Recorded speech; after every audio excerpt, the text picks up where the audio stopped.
La începutul lunii februarie 2024, un tribunal american a hotărât că Donald Trump nu beneficiază de imunitate deplină și perpetuă prezidențială, așa că poate fi judecat în procesul în care a fost acuzat de încercarea de a răsturna prin forță rezultatul alegerilor prezidențiale din 2020.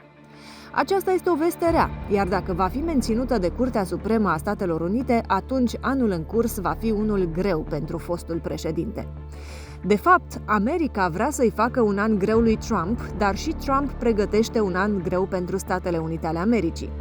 Aceasta este doar o lovitură de etapă încasată de Trump, pentru că susținătorii lui pregătesc lovituri majore pentru democrații lui Biden.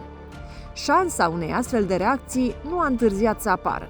Epicentrul conflictului s-a mutat la granița cu Mexicul, în statul Texas, și a căpătat valențe neobișnuite pentru că a intrat în scenă Armata lui Dumnezeu.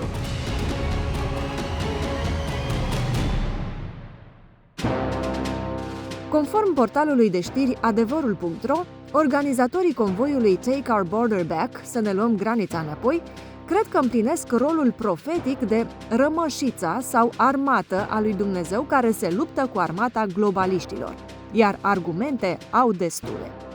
Globaliștii sunt vectorii și întruchiparea răului care încearcă distrugerea Statelor Unite ale Americii prin politica menținerii granițelor deschise, afirmă ei. Liderii Armatei lui Dumnezeu susțin că momentul confruntării celor două tabere a fost hărăzit de providență într-un timp în care lumea este asediată din toate părțile de forțele întunecate ale răului. Astfel, retorica naționalist-creștină adaugă o dimensiune periculoasă la impasul dintre Guvernul Federal și statul Texas pe tema migranților. Disputa dintre Guvernul Federal și statul Texas este generată de cine are finalmente autoritatea jurisdicțională asupra frontierei asaltată de migranți mexicani și nu numai. Guvernatorul republican al Texasului a mobilizat Garda Națională din acest stat și a preluat controlul pe mai multe porțiuni ale frontierei, pe care a securizat-o cu un gard strașnic de sârmă ghimpată, în timp ce un ordin prezidențial și o decizie a Curții Supreme le cer eliminarea gardului. Disputa a căpătat dimensiuni epopeice în urma coalizării guvernatorilor republicani din Statele Unite ale Americii în lupta împotriva guvernului federal și a lui Joe Biden, devoalând divizarea extremă a societății americane. Momentul este speculat la maximum nu doar de Donald Trump, ci și de trolleri ruși care pun gaz pe foc, diseminând știri false în mediul virtual, conform cărora statul Texas urmează să-și declare independența de Statele Unite ale Americii. Iar ca totul să se complice și mai mult, sunt chemate în scenă și bisericile evanghelice. Radicalii sunt gata pentru susținerea absolută a rolului istoric și profetic al Americii în lume. America first, let's make America great again. Să facem din nou America prima. Totuși, moderații evanghelici cer respectarea statutului constituțional de neimplicare a bisericilor în probleme politice. Și nu sunt puțini. Complicată situație.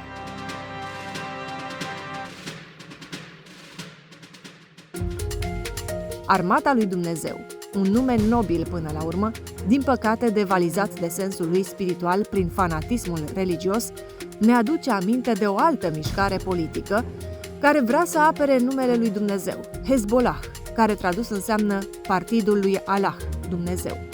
Ca să nu mai vorbim de Rusia lui Putin, în care subordonata biserică ortodoxă, prin patriarhul Kiril, a declarat războiul din Ucraina ca fiind unul sfânt. În realitate, are Dumnezeu nevoie de partide sau de armate care să-i apere onoarea?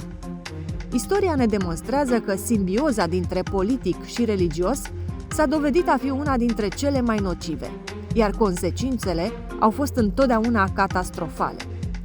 Dar cine este atent la lecțiile pe care le oferă istoria? Tu cum vezi lucrurile?